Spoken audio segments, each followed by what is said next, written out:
Guys, இப்போ நாங்கள் கோவிலுக்கு வந்திருக்கோம். எவ்வளோ கூட்டமாக இருக்குது பார்த்தீங்கன்னா. ஏன்னு நீங்கள் கேட்கலாம். எனக்கு அண்ணா அபிஷேகனால நாங்கள் கோவிலுக்கு வந்திருக்கோம். வாங்க அவங்க சாமி கும்பிடுவோம். அதனால் இங்கேயே விளக்கு போடுற இடத்துல ஃபுல்லாகிட்டு அம்மா கூட்டமாக இருக்குது பார்த்தீங்களா. இங்கேயே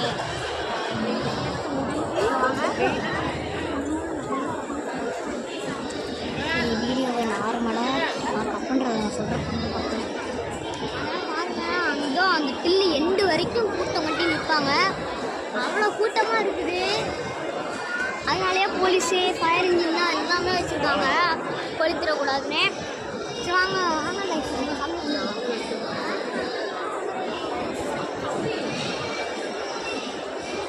அப்பா கூட்டம் போய் கூட்டம் போயிட்டே இருக்குது கைஸ்.